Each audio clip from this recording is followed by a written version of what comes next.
Oke, perkenalkan nama saya Farharian Wibowo dengan NIM A11 2021 13776 kelas Data Science 07. Di sini saya akan menjelaskan tentang tugas yang kemarin diberikan saat workshop menggunakan dataset post operative new. Saya akan menjelaskan dari pengumpulan data. Di sini pengumpulan datanya saya mengambil dari Google Drive yang telah diberikan. Kemudian di sini ada menelaah data. Menelaah data ini saya memanggil library dari Panda, NumPy untuk numerik, Matplotlib untuk memvisualisasikan, dan juga Seaborn untuk memvisualisasikan. Load data di sini menggunakan Google Drive dengan Google Drive untuk mengambilkan datanya. Saya menggunakan pdret CSV untuk mengambil data. Kemudian saya juga mengganti kolom fitur yang sebelumnya namanya tidak sesuai, saya sesuaikan dengan nama dari data names. Dan setelah dicek di 5 data teratas, maka tampilannya seperti ini. Kemudian 5 data terbawah, tampilannya seperti ini. Kemudian data info. Nah, data tipenya sendiri ini adalah integer, dan yang lain adalah objek. Kemudian data describe. Masuk ke validasi data. Di validasi data ini, saya memeriksa apakah ada missing value, yaitu dengan menggunakan kode berikut.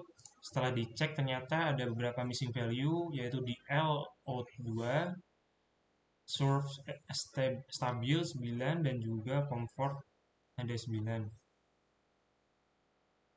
Kemudian, saya melakukan checking data types untuk setiap kolomnya, dan bisa dilihat data tipenya sendiri adalah kebanyakan objek. Dan yang integer hanyalah pasien number dikarenakan dia itu adalah ID dari pasien-pasien. Kemudian di sini adalah mengubah data inkonsisten. Contohnya seperti ini. LBP sendiri itu ada mid 1. Mid 1 sendiri itu tidak merupakan data yang inkonsisten, maka saya rubah menjadi mid.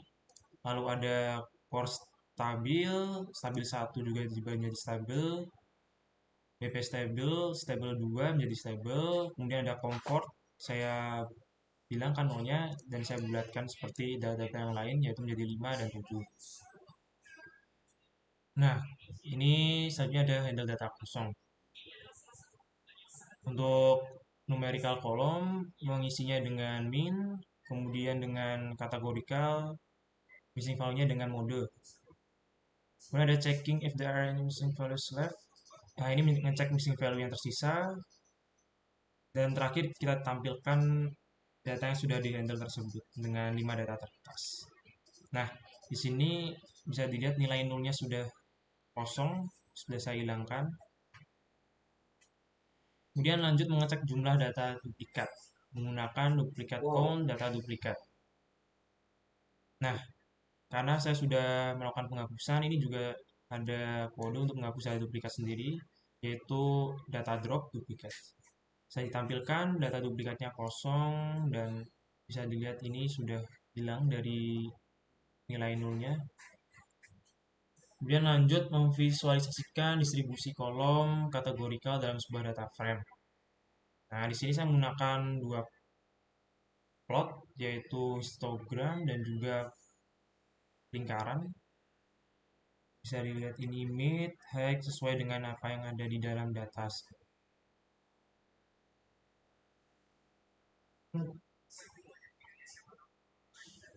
Selanjutnya ada mengidentifikasi jenis kolom variabel. Ini untuk mengidentifikasi mana yang kolom kategori dan mana yang kolom numerik. Bisa didapat observasinya ada 89, jumlah variabelnya ada 10, kolom kategorikalnya ada 9, numeriknya ada 1. Kemudian masuk ke pembentukan objek data. Nah, setelah saya lakukan data.info, ternyata memang data type-nya masih seperti ini.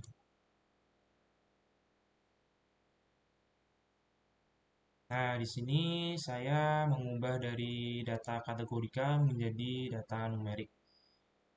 Dengan cara yang pertama adalah mengecek fitur yang bersifat kategorikal terlebih dahulu.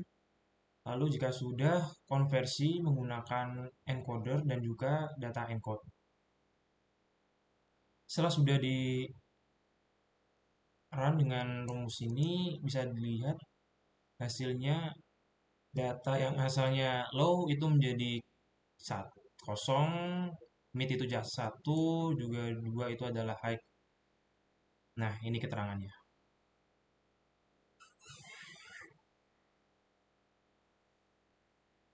Ini juga kurang lebih sama dari data di atas.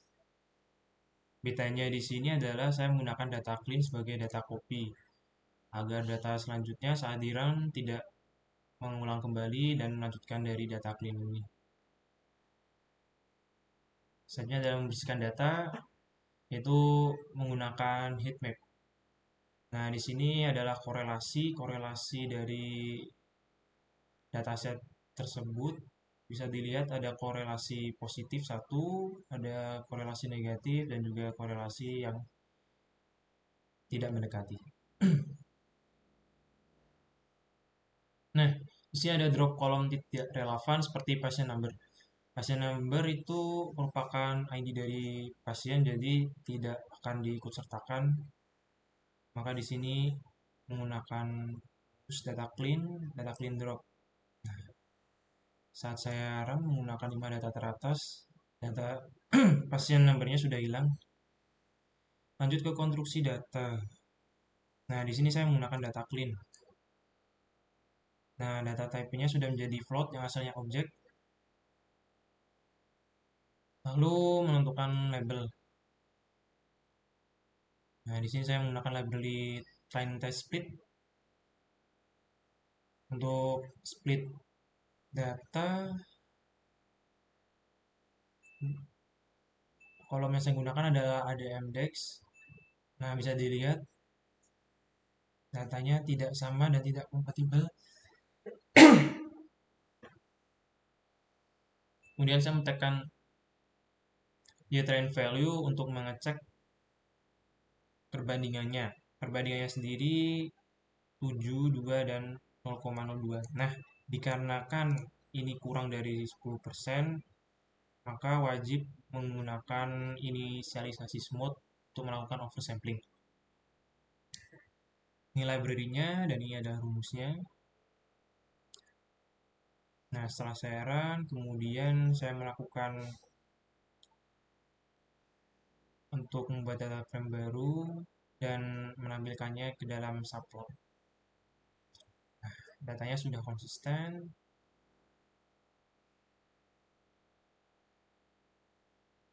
Kemudian lanjut ke model. Di sini saya menggunakan model decision tree dikarenakan soalnya sendiri menyuruh untuk menggunakan model tersebut. Native fit adalah rumus untuk memanggilnya. Library-nya ada di ini untuk akurasi score, confusion matrix, dan classification report. Untuk membuat confusion matrix-nya, nah untuk membaca ini sendiri adalah ada 3 kelas kosong, kelas 1, dan kelas 2. Ini tingkat kebenarannya itu adalah 12 dari 13. Ini tidak ada sama sekali di kelas 1, dan di kelas 2 itu ada 3 yang benar dari 5. Nah, tingkat akurasinya sendiri adalah 0,72. Kemudian masuk ke evaluasi. Evaluasi ini adalah peningkatan dari decision tree sebelumnya menggunakan grid search dengan parameter berikut. Nah, ini kita melakukan grid search yang dimana mencapai fitting 5 volt for each dan 216 kandidat, totalnya adalah 1080 fits. Itu di running kurang lebih ada 3 menit. Nah, setelah mendapatkan parameter terbaik itu ada di angka 0,72. Setelah dites di decision tree-nya itu sebelumnya adalah 0,72, 220, dan yang setelah melakukan evaluasi itu ada di 7,222, itu kurang lebih naik 0,0002. Ada peningkatan walaupun tidak signifikan. Nah, kemudian divisualisasikan menggunakan bar plot, perbandingannya seperti ini. Ini tidak terlalu terlihat, tapi naik 0,2 itu cukup lah. Oke, sekian dari saya. Mohon maaf apabila salah dalam perkataan. Terima kasih.